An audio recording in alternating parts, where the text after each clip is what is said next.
Hey, everybody, it's Tim Gillette, and we're back here with another episode of the Tim Gillette Show. So I am Tim Gillette, your host, and we are working on 100 interviews in 30 days. And today, I got a special guest for you today because, this is someone I've known for probably, I think, 8 years now. Maybe, 8 years we've known each other. I met her through Craig Duswalt. Again, that's another little check. Craig Duswalt, you owe me for every time I mention you on my broadcast. So we're just adding your bill up, and we'll send it to you. So I met TK O'Geary through Craig Duswalt and through his mastermind, and we've been friends for a long time. All right. She's a speaker. She also helps speakers, and I'm sure she's going to talk about some of the things she's done. Very big in helping speakers do things right, and, got a unique way of doing it. I'm sure she'll tell us about her Toastmasters history and all the people she works with in Toastmasters and all that stuff. But I want to interview great people. TK O'Geary is one of the greats that I know from Albuquerque, New Mexico. So I want to bring her on here and introduce you, my audience, to her. So let me bring her on real quick. Hello, TK O'Geary. Hi, Tim. How you doing? I'm good. Good as good can get. Excellent. Yeah. So what are you up to out there in New Mexico today? This is exciting. It's spring here. Everything is blooming. We get a little bit of wind in New Mexico. And inside, I am doing a lot of work. As you mentioned, I'm on Toastmasters. I'm on the board of directors. So as an international organization, we've been meeting online for a while. So getting work done there. And then building the business. I stopped the corporate life full-time at the end of 2019. So I'm making those tax expanding a business that I've had since 2007. Wow. You really have been doing it since 2007. Yep. I've had a pleasure of working in two areas. Since 1987, I've been working with technical professionals in performance excellence, risk management, and just through that, I found that there's a lot of people that need some help in communicating with managers and technical professionals. And then there's also the need to understand, how do you work through leaning a process? How do you make it better? So a lot of that performance excellence and risk management areas. And from that, I ended up getting into project management as well. It's been a great career. But through this career, what stumbled you upon Toastmasters? Oh, it was very interesting. So I'm a mathematician by education. And part of my job in this one technical company that I worked for was to work with senior leadership. And they wanted to run the numbers, as you've often heard, see what the numbers suggest for a company to do. Well, my goofiness, I thought everybody loved math like I did. And so I thought everybody wanted to know all the details to get to the answer. Well, I found out one day as I was walking through the halls when a couple of coworkers stopped me, asked me if I had a moment. I said, gotta tell you, when you present, we don't listen to you.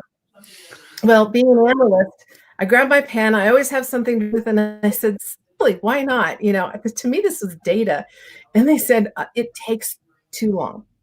Because I would go into all the details. So I'm going back, I'm getting ready for my next presentation, and I'm thinking about their feedback. And I thought, that's not a problem.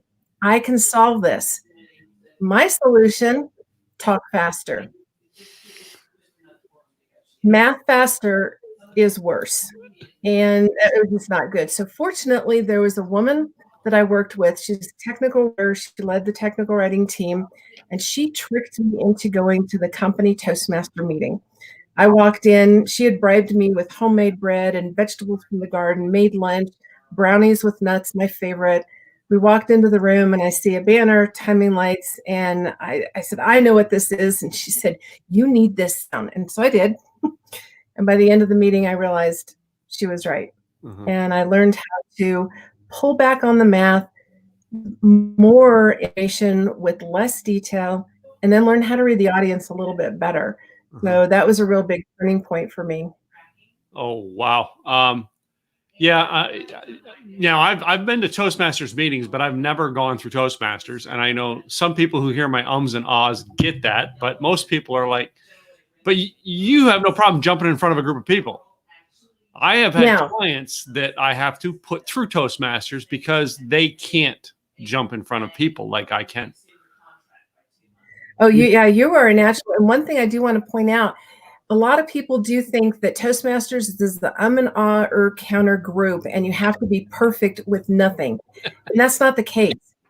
Most of the time when somebody comes into a Toastmaster environment, the ums and ers are a lot. They're just so sprinkled prevalent throughout the entire presentation and communication, and that can drag down your listeners. Mm-hmm. So there is the ah or counter, but the goal is not to make you perfect with no ums or ers or ahs. The goal is to help you communicate and be passionate about your topic, not perfect about your presentation. Yeah. Yeah. So go ahead. I wanted to kind of highlight and go into that because really it's not, there's a reason you're trying to help people with that, because most people who say ums and ahs is because they're confused. They're trying to find filler words. They're not comfortable. Those are the people who need Toastmasters, not the people who just have, you know what I mean? Because it's a confidence issue. It's not a, not a speech issue, correct?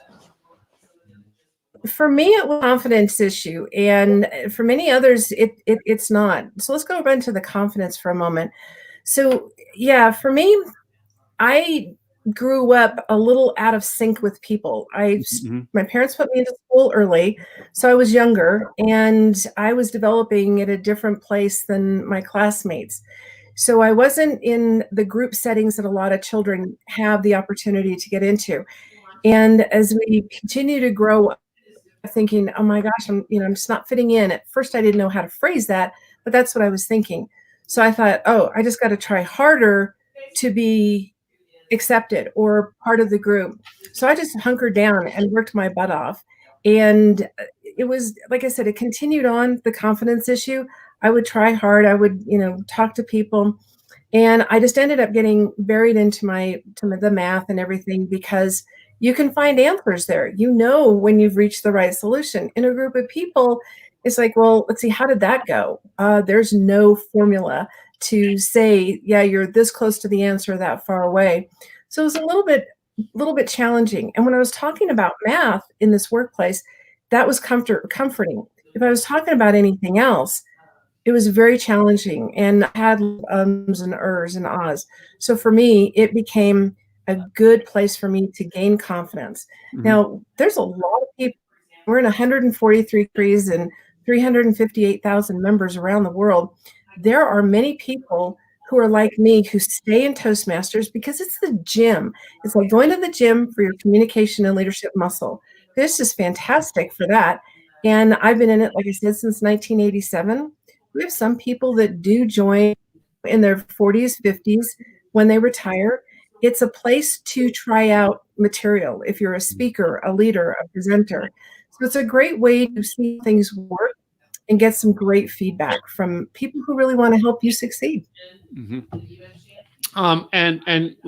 like you said, when you got into it, you know what I mean? You were a lot on the technical, and I assume the hardest thing was for you to learn was like how to make the speech interesting. You know what I mean? To make it, to put the stories in, like, I learned to tell stories.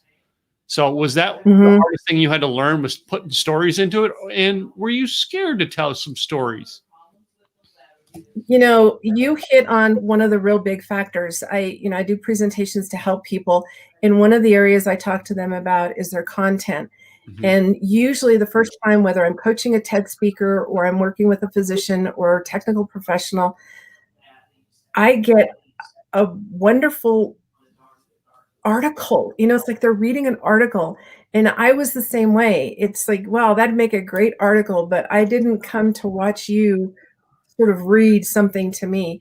So yeah, the stories really do help bring your topics to life, your background. I wasn't comfortable initially talking about my background, because with math, you're looking for that right answer. And one of the ways to get better is to fail. And I failed a lot, and I learned a lot. And talking about those failures initially was not very easy for me to do, because I thought, well, because of the whole thing being out of sync and all of that other activity and environment, it's like, I just have to be good. And it took a while for me to put stories, for me to be just authentic, and for me to talk about those failures. Some people are much better at than I am, and I was very grateful that I was heard and I had some good folks nudging me along. So Mhm. now I can. Mm. And I've seen your style of handling a room too, because I've watched you do speeches and stuff in our mastermind. And in the beginning, did you have that control of being able to learn how to control your room when you're speaking, or was that a hard learn for you? I didn't have that at first until I was talking to some people who were professional facilitators. Mhm. And I have found through them, and then also I think one of your other guests, Sandra D. Mhm. Robinson, Yeah. and talking with different people, found out that I have a skill in being able to help people keep focused, be on time, be efficient, be fair to everybody in the room, and help you get to the end goal. In Mhm. fact, I do a lot of facilitation, strategic planning, goal setting, project planning, etc. And I had somebody assess the customers, go out, not secret shopper because they knew they were working for me. Had them go out and check with people. So there was this one company. It was German parent company here in the United States. They had the facility, and this person I hired reached out to them and it was talking to somebody, the IT manager, and said, "So how was it?" And they said, "Well, she was very firm, nice, but firm." With just that, you might think, "Oh dear, is that not good?" And then she asked the follow-up question, and she said, "Would you hire her again?" And all of a sudden, just the emotion poured out, and he said, "Oh my gosh, yes. Are you kidding? We all got a chance. We got done. We finished on time. We couldn't have done it without her. I would hire her again." And so I've learned over time how to help everybody have equal time if you're going to have everybody speak. What time do we end? What's the goal? What's the outcome? And when I can get that framed, then I can do a great job for people who hire me and the people in the room. So it took time, and yeah, I'm really proud of being able to facilitate and have your voice be heard. Yeah. Now, I'm not going to say my speakers at my event have this problem, but like, can you come help me do that at my event? Keep the speakers on time. I'm not saying any one of my former speakers have ever had that problem. All right. But you Mhm. get it. All right. When you try to get the people on time, because you run the schedule, and you said one key word there. I want to help you reach your desired outcome. Right, You know, right. It's all about who I serve. yeah, exactly. So, well, I find it interesting that that you started out as just an attendee, and now you actually serve with Toastmasters. You know what I mean, on I their do. international board. Yeah. Uh, Yeah, it was interesting. I went in to learn how to communicate, and then and it was funny at work. Get mine, but no, I able to communicate. So they'd say, "Go get that geek who can speak." So at work, I was getting some opportunities, and in Toastmasters, there's just great growth throughout the entire organization. So you can get as much as you want out of it. So if you just want communication, that's fine, and there's speech content. If you want a little bit more, you can become a club officer. There's mhm. 7 different positions there. And then clubs belong to areas. You can be an area director who's sort of like a little bit middle management. And areas belong to divisions. That's another management role. And then divisions are in districts. And districts are elected. Division and the district positions are elected. And they manage and run the organization for the district. There's over 100 districts in the world, like I mentioned, in 143 countries. And then there's 2 roles that you can serve once you go past the district. You could become a region advisor, more of an operational role, helps the district leaders and manage their districts and understand everything from the operational perspective. And then there's the opportunity to be an interim director on the board of directors, which is what I'm on. It's an elected position as well. And it's more on the strategy, setting policy, reviewing governing documents, et cetera. So it's really an exciting place to be. Mhm. Cool.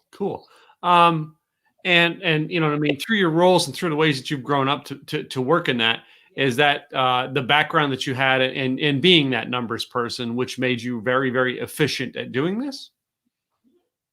It was an interesting age. together. And when you look at talks, speeches, they can, in my mind, be like a formula.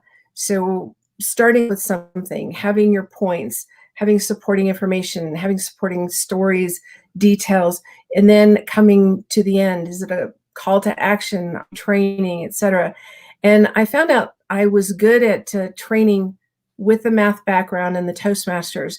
To understand something, I have to write it out. Step 1, step 2, step 3, etc. Very, logical in that manner. I love people who can do strategy and then it's like balloons and clouds in the air and all of a sudden there's an end and it's like, how did you get there? Well, for me, I have to do this step 1, 2, 3. And I found out that people really appreciate, who are learning something, appreciate the step 1, step 3. So from doing that, people say, oh, this is great. And I got nominated at the company to become a black belt. Well, initially a black belt in Six Sigma. So it's nothing physical. It's just an improvement methodology that deals with a lot of statistics. And so I was accepted, and then I started training others in the company. So it was a very specific topic. And I found out that this is a great way to relate to people who are learning in depth. And then after that, I became a master black belt and started training technical professionals around the world in this improvement methodology. So it was a good marriage between the math background, logical progression, and having the outcome, and then being able to speak. It really, and it's funny, I found out over time, it's not just being able to present. There are people that I work with who technical managers, engineers. This one physician I worked with, she did a talk at a legislative session, and it was a prayer breakfast. She was right after the governor spoke. She's never going to stop being a doctor, but she had to get up and give a talk. So it's figuring out how to take what people are passionate about and being just real on stage and getting their message across. And it was the same thing for me. Wow. So right now, I mean, the buzzword in a speaking thing is this thing called TED Talks. Yes. First of all, I've never had anybody on my show explain TED Talks. First of all, let's explain it for people who possibly may not know what they are. I mean, like, how could you not? But let's explain, first of all, what they are. And then I want to ask you some questions about them. Sure. And then up here a little bit, you can see this X. I'm a volunteer TED speaker coach here in New Mexico. I think it's years now. And there's a lot of differences between a TED Talk and a speech. So in a speech, you are presenting to a group of people. In a TED Talk, you're having a conversation. It would be as if you're just sitting there talking, you and me right now. It would set style. And a presentation, you might have big, bold gestures. You might have lots of PowerPoint. You might be doing a lot more animated movement on the stage. Hopefully it's meaningful. In a TED Talk, because you're not sitting at a cocktail party saying, let me show you this chart, you're having this conversation. There's usually a lot less in the PowerPoint or the graphics. You might have pictures that show what you're talking about, or you might have a slide that has 1, 2, 3, maybe 6 words on it, not bullet points or anything like that typically. There's usually a red dot, which is considered the speaking area in a TED Talk because you're not moving all over the stage. So you're getting across an idea that might be unique. You might be sharing something different about what you've done, what you've experienced, what you found, or what you've discovered. And it's really like I said, you're at a cocktail party, or maybe like I know you're in a happy hour TED Zoom activities. So maybe it's something somebody has exciting to share and they talk to you about it and you're like, it'd be interesting. So it might be something that would add to your thinking. It might be something you'd want to try, or it might be something that could be useful in what you're doing. So talks are unique, specific, and conversational. So those are kind of some of the big summaries. Mm-hmm. And they can be really wild. I've coached women who have gone to Africa and have helped organizations with their textiles and being able to sell items. I talked to one woman who found out that she had cancer and it was incurable, but she wanted to make a difference. So she got on a paddleboard in the Ganges River and they filmed a documentary, and she wanted that to be a legacy. And so her mother ended up talking about it after her daughter had passed away. There was a fun guy who I didn't coach this particular fellow, but he had a game that he wanted to play with people that call, the telemarketers, and his whole thing of engaging them in a conversation. And it was really funny, but he also at the end of, what does this really mean to have these kind of conversations? I mean, they're all over. And if you Google TED Talks, we'll have a list that is just nonstop. And I probably watch 1 to 3 a day. Wow. Yeah, I mean, because it's all of a sudden I hear this, and then I hear everybody else trying to create a talk of their own that I think they're using that model. But anyway, you say you're now coaching and helping a lot of people with this. How did you get into now coaching or helping put together the coaching teams to help people in these type talks, these TED Talks? It started with me in Toastmasters. Granted, you learn to give talks. The main component of Toastmasters is learning how to give feedback. So it needs to be specific, encouraging, and help the person want to give that talk. And I learned how to be a good evaluator. In fact, I took first place in the district evaluation contest. I think it was the first one that existed in the district. And I got invited through my connections in Toastmasters to be a TED speaker coach.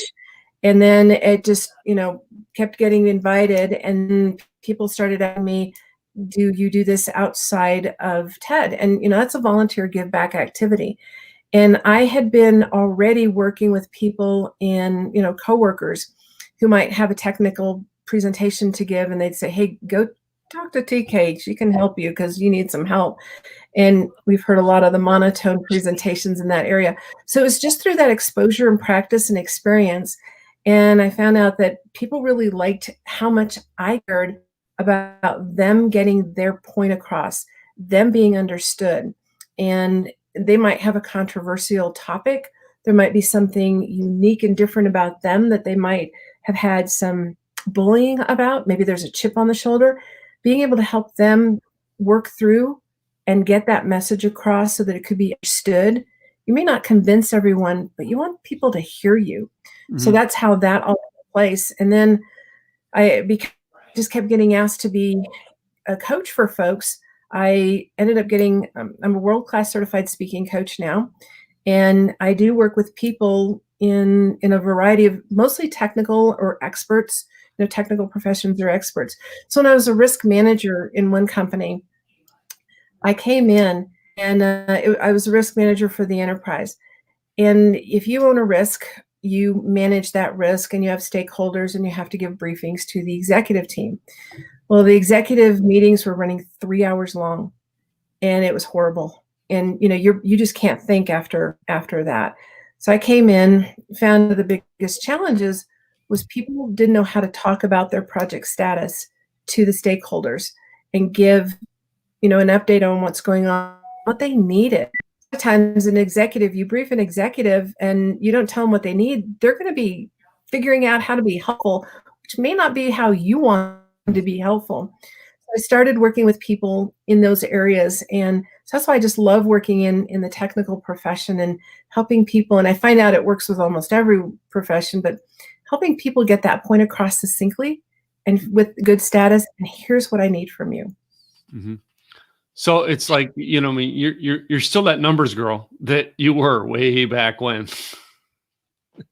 And now it's paying off. Now that you've learned the skills to use it properly, it's paying off for you, right?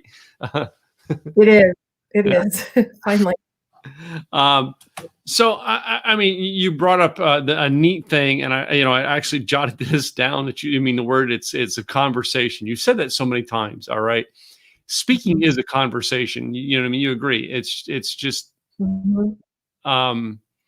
it's being heard, but also hearing the audience as to what the audience wants from you. And I've seen you with your skills. You've learned that and how to bring that out in a talk.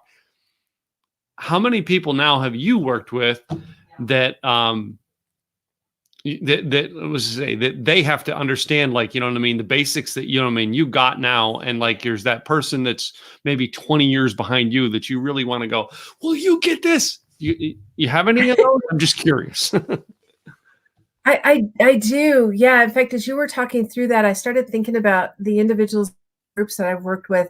I've been hired a few times by the Air Force, for example, and working with their technical professionals.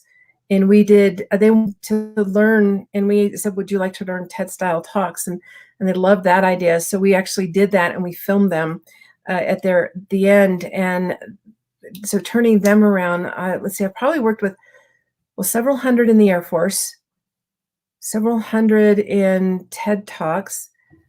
I just recently finished managing a team of brilliant engineers, and mostly young engineers, and helping them give very, very technical information. And, you know, being young is even more challenging because you're talking to a lot of times people that are retired and in their second or third career that know so much. And here you are giving a briefing, and I'm really proud of the growth that they've made. Yeah, because like with me, I was the youngest one. Everybody was my father, my grandfather's age. It's interesting when you're in that situation. Yeah, you know, I should probably count them all up because there's been, let's see, when I taught Six Sigma, those counts it was close to 1,000 people all over the world. So let's just put it this way: it's a big number. I'm gonna get that.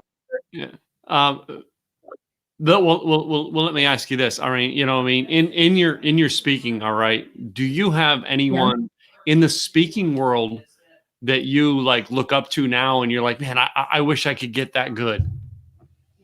Oh gosh, there's so many people, and I learned something from everybody. For example, you mentioned Craig, that we both have in common. Now, when I started talking, and by the way, the TNTK stands for Tracy. It's Tracy Catherine. Mm-hmm. I spoke fast, very fast. And I had a nickname of Racy Tracy because I'd just get in there and talk fast. So I kept working on talking slower and slower. And then I come to hear Craig. And, you know, Craig, high energy, talks fast. And so I thought, all right, what is it that works for him in speaking fast that I can learn from? Mm-hmm, and apply to me? And it obviously wasn't working for me to fast. Learned a little bit more from him on that, and he has more pacing. And I think I was just start out of the gate and shot through at 90 miles an hour, never stopped. So I learned that from him. Some of the people like Stephen Covey and Zig Ziglar way back, I learned a lot from them in how they engaged with an audience. They just are very thoughtful. They both tell stories, and they're holding you right here. It's just absolutely fantastic. mm-hmm. I've got a whole bunch of books on different people that I just love listening to, reading about, and listening to when I can. But every single person I try to learn from. And I got this one time so when I was in college, I like to explore and go walks, and it's like in that individual state. And at one point, I ended up in the football stadium. I was trying to learn how to kick a goal. It's very hard, very hard. And I was talking to somebody, and they said, "Oh, I want to show you something." We went up the ramp, and there was a sign in the ramp just before you went into the room. And the exact words have eluded me. The message has stayed with me that you can learn something from everybody you meet. So mine has always been every person I'm introduced to, or that I see or hear, I want to learn something from them. And Tim, I've learned something from you too. It's on this podcasting and just saying, I want to do 100. And you just jump right in. You were very organized. And when we talked very before this, I could tell, you're really there. And seeing you grow in this area has been exciting. So it's like, all right. And you keep saying what other people say, you don't have to be perfect. You have to start. Yeah. So I learn from everybody I can. Yeah, cool. So, I mean, one of the things I wrote down here, you talk about here is pacing your speech. And when I think about pacing and you talk about like the fast, slow, The person that I'm admiring right now, and I'm trying to study, and I'm probably going to go through his course eventually, is Bo Eason. As soon as you started saying that, I was thinking Bo Eason. He's amazing, isn't he? Just, you know what I mean? Watching Bo tell his stories, all right, it's like, you know what I mean? From one moment, he can be on it real fast, and the next moment, it's like he's slowing down to get your attention. And I'm like, when you said the word pacing, that's the person who came to my mind. I'm like, man, I wish I could be like Bo Eason, but I don't want to be Bo. I want to be Tim. But anyway. Exactly. Yeah. And I've got his book on my desk, and every time I've seen him as well, not only just the pacing, his physicality when he is on stage absolutely pulls you into that scene even more. And that is something I've been looking at, and it's incredible. Glenn Morshower, I picked up improv from him. That's a great area to go and get out of bed. I was really in my head, and he helped me out quite a bit with that. So yeah, improv is another one. Glenn is terrific. Bo is unbelievable. Yeah. Yeah, and we have, I mean, in our mastermind with Craig, we have, Walt, you know what I mean, who's learned so much, and Walt Grassel so much in speaking. He's incredible. Yeah, and I met Walt in the early days, and total different than Walt was when he. But each of us finds our own style. Absolutely. Oh, Larry Broughton, he's very different too. You know, you meet him and you don't think about him having that kind of military background that he has. And then when he starts talking, and one of his phrases I love is, "No plan ever survives contact with the enemy." You know, and when he gets into, talking about that experience and being a veteran, it's a shift. He's still him, and the intensity and passion gets even more. And then when he talks about the hotel industry, he's like a different Larry, the same person, core, but a different area of his life. And so it's really neat. He stays himself, and yet he's able to be a little bit different in each area of his life. He's another one I like listening to. Oh yeah, I had Larry on my show, and we had like horrible computer problems. I was so upset. I mean, it's like, I love to interview Larry. Every time I get Larry on there, I love interviewing him. But yeah, it was okay. I would love to interview Bo Eason. I really would. I think I should. I think I'll reach out to Craig and see if he'll get me that. I'm working on Craig. Yeah, I'm working on Craig to get me another person to interview, and I'm not sure it's going to happen, so I'm not going to claim it. But I think I think who I'm working for. I think so. It's just, those are the people, and these people are used to doing that interviews or typing up there for speeches, or they actually have to do the, the TV, the, stage. I mean, so, and each one of them is a different type speech. This is different than what we would normally give. So, yes. I have had to learn now recently, TK, because I mean, when I speak at an event, my speech is high energy like Craig's, but talking on here, this is not high energy. This is two different kinds. And I'm doing a lot of virtual events where I'm the speaker on screen, but they're seeing me like in a Facebook group or something like that. It's totally different as well. Are you working with people now who have to now deal with two types of audiences to create their content, to make their speech? Is that a coaching thing you're having to help with now? Absolutely. And you're right. It is very different. In fact, one thing I've learned from the people in the television industry and those who do like what you do with a podcast is being who you are isn't the same energy level that you need to be when you're online, because you can seem a little more flat. It takes, drains your energy a little bit. So you want to be a little bit more energetic online. And I am in one Toastmaster group that is got a base of the accredited speaker program. So this is in Toastmasters, a designation that less than 100 people in the world have that. And it's where, you're a Toastmaster, and you now have come together and you're that good, you can be paid, no question. It's just a given that's going to be an expectation. So we use the criteria for that in our particular club, and it is pretty much online, and you have to think about, this box. How do you do gestures? You can't do this because, nobody can see your hand. You can't walk around. So how do you convey something that's in a small area? And a lot of that has to do with facial expressions and, what you have on, what you have behind you. I'm, looking at some green screen opportunities because I'm doing a little bit more development in that area. Yeah, I'm working with some people that are doing these kinds of presentations. And it's important because we've been migrating this way for it. People don't want to travel every week anymore, or maybe multiple times a week. I used to travel 35 to 48 weeks a year.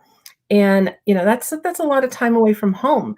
So if you're a parent or a grandparent, or you got grandkids around, or, maybe you just don't hustle and bustle of going through air travel or any other kind of travel, this has been kind of coming. So I think it's really important for people to learn how to communicate online and coach or present or, lead a meeting. It's very different. So yeah, and yeah, even that, it's, trust me, this, like you say, you see me improving on this. Trust me, I've had to learn more about doing this than you want to know. And the one famous NPR interviewer, I can't think of her name. It's just totally Terry Gross. Oh yeah. Okay. Yeah. I've listened to a lot of Terry Gross interviews because I think Terry Gross is a very good interviewer, and I studied that to learn to interview. In the speaking realm where you're at, does anyone come to you asking for, hey, how do I interview people? Is that a skill that you teach or no? I've not had anybody come to me, although I think I mentioned to you, I've had a lot of people tell me I need to do more. So yeah, nobody's come to me to talk to me about that in particular. We talk about leading meetings, and we're all now in this online environment. I'm doing presentations on, it's called Think Inside the Box, for 4 to 5 years. When I was in this technical environment, a room of people and a few people that were off on little camera settings in other parts of the state, and somebody's at the front of the room and they're pointing to on the slide, and finally over the speakerphone somebody said, just so you know, we can't see what you're pointing at, we sure can tell what size jeans you wear, because they were standing right in front of the camera. So, okay, yeah, an engineering environment, jeans were pretty much in that particular environment very much worn. So somebody leaned over to me and she said, we need to teach them. And from that, Think Inside the Box was born. And I've been teaching people how to do online meetings, how to lead online meetings, how to make sure everybody feels a participant, especially if you got a group of people in a room and maybe another room of people or people in different locations. Camera settings important, how you set up for a meeting, how you call on people, how you have an agenda laid out. What you do as an audience member is important. It is terrible how many people are like this. And it's different because you can see everyone's faces and everyone wants to look at you on the screen. So having that eye contact as a speaker and being a good audience member is really important. Yeah. I have learned in Zoom rooms, you know what I mean? If I'm just an attendee, on how to shut my video off and just have my picture up there. That way I can continue doing what I'm doing. Yeah. That's something that I'm learning. So anyway.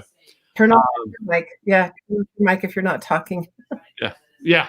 That's the other thing too. So anyway, so TK, if you know what I mean, for those people who are actually watching and they want to get a hold of you, all right, if they want to see more about what you do and how you can help them, what is a good place to find you on the web to get a hold of you? Oh, fantastic.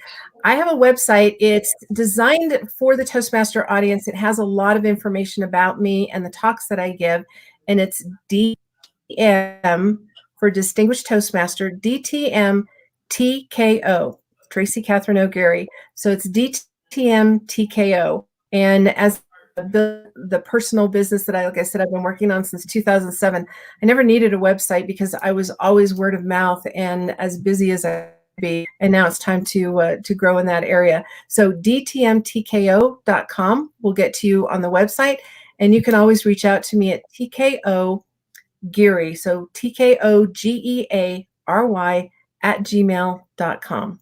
Cool. Well, it's been cool having you on the show, but before we go, I have this little game I like to play with people. Have you heard about my game?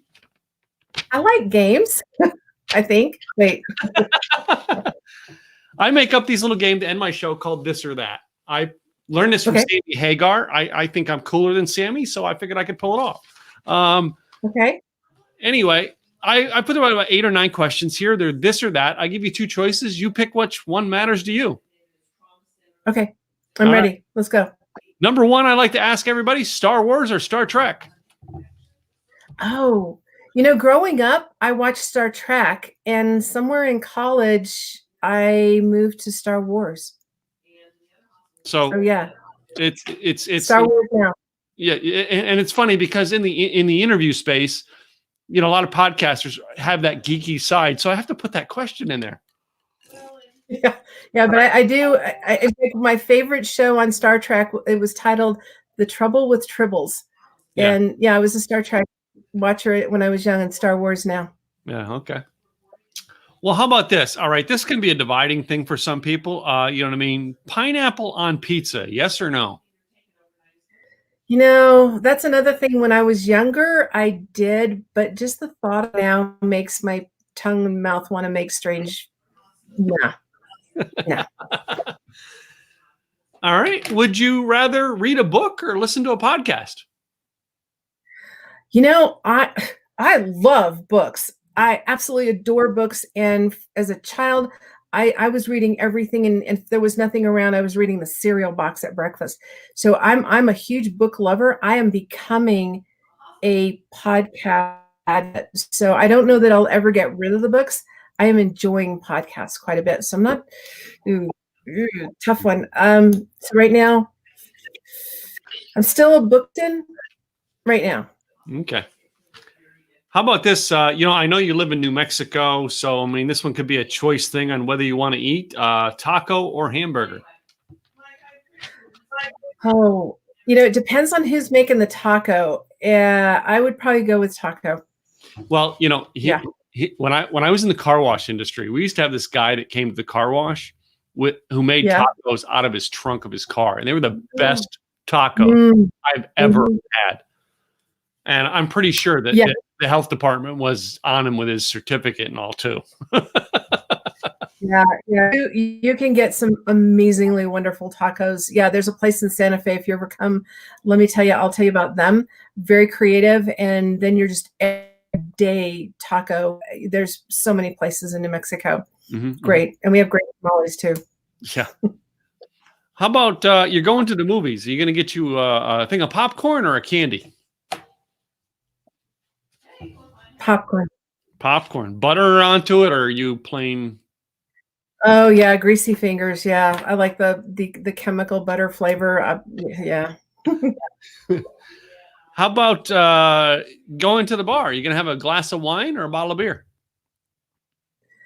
Ooh, well, let's see. I have German heritage, and I do appreciate beer. If I've given the choice, it would be a dry red wine at the bar. Ooh, okay. I kind of know where you live. Oh yeah, I kind of know where you live. So this next one here may be, an iffy, but mountains or beach? Oh my gosh. I live within walking distance of open mountain, a mile high from the house. And I'll tell you, I love going up in the mountains because I live so close and I've been around the mountains a lot, even though I love it. If I was given to go one of 2 places, I'd pick the beach. It's funny, when we go to those conferences in California, how we're blocks from the beach, and I think I've walked to the beach once, and all the times we've gone there, yeah. Yeah, when I think of beach, I'm thinking more of a beach in a very low population area. It's the same thing with the mountains. I like getting away. Yeah. Mm-hmm. So, my next one here can create wars. I'm told. Okay. Toilet paper, does it go over or under? As a longtime hotel traveler and frequent, like I'm lifetime platinum elite with Marriott, and every hotel I've been in has it over. Mm-hmm. So they're teaching people how to do that. I find it easier to use when it's over. So I would say over, though I don't, my husband hold it like they do in the hotels. So yeah, I like over. Yeah. So my last one can be kind of weird to ask, especially the girls, but some girls, they blurt it out because they have an opinion. And that is the Okay. boxers or briefs. In boxer. Well, first of all, I prefer there's at least one choice, not commando. So I'd probably go with briefs. Just, so the odd thought about this is, as long as they're not a little on the older side, you've had them a long time, it's time for a refresh. So yeah, I'd probably go with briefs. The briefs. Okay. See, it wasn't that hard. No. Just a game. Anyway. Well, TK, tell everybody your website one more time so they can find you online. All right. And I do thank you for coming on today's broadcast. Tim, thank you so much for the opportunity, and you made this so easy. You can find me on DTMTKO.com. That's Distinguished Toastmaster TKO Geary, so DTMTKO.com, or you can email me at TKOGeary, that's TKOGEARY, @gmail.com. I'm happy to talk with you. Thanks so much, Tim. Thank you. Well, guys, it's the end of another episode here with the Tim Gillette Show. Special thanks coming out to TKO Geary for being our guest today. I'm Tim Gillette, and I will see you guys next time. Be sure to go follow us over on YouTube. Follow us on podcast on Apple and Anchor FM. I'm Tim Gillette. I will see you next time. Bye now.